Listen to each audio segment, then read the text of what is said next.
Tomorrow is a NDA rally for the Lok Sabha candidate of the NDA, and our national president, Mr. JP Nadda, is coming to Nagaland, Dimapur tomorrow to attend this rally.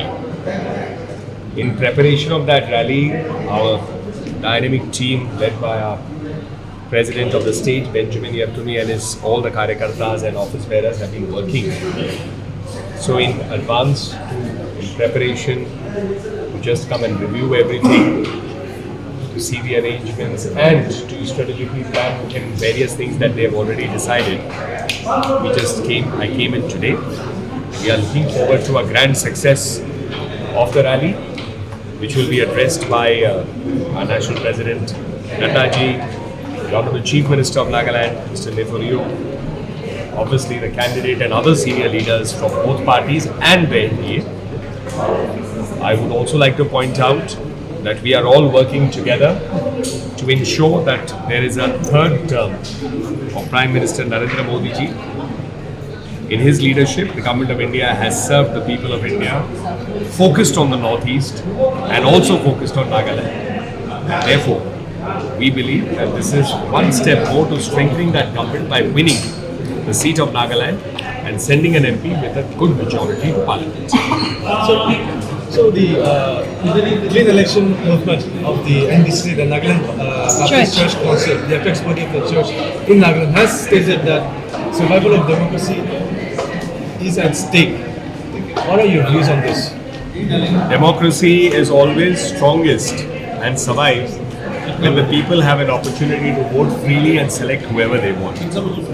And I think India is the world's largest democracy with 970 million registered voters, 1 million polling stations.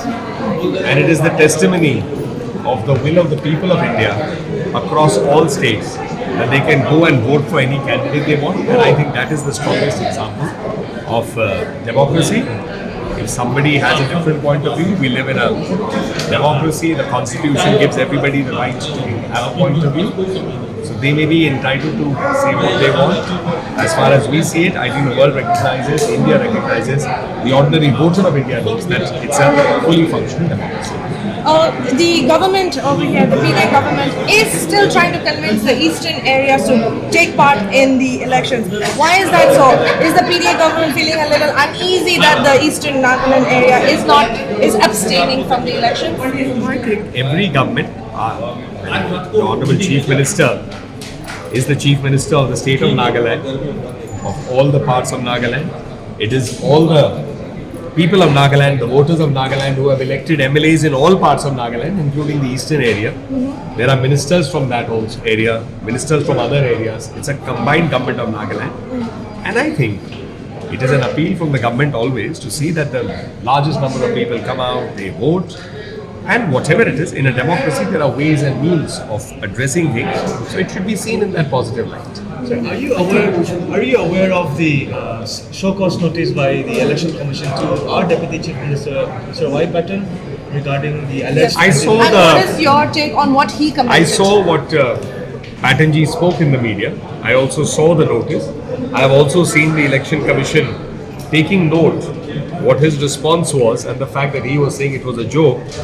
So I think, as he has put it, it seems to be a case of humor being taken seriously. Do you think that is not what a senior leader should be joking around in front of many people, especially when we're such a close proximity to the elections? So I think everyone has a different style of speaking. Pattonji spoke and made a joke.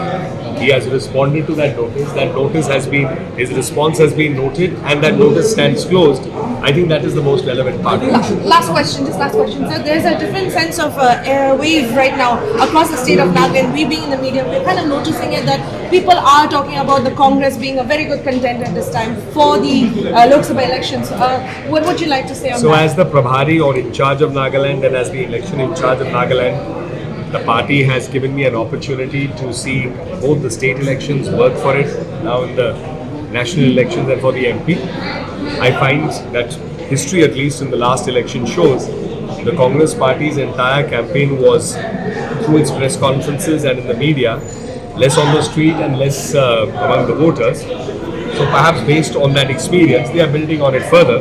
We believe that the NDA and the BJP, our campaign is among the people, and the people will vote and give an answer to the Congress party when the election results come.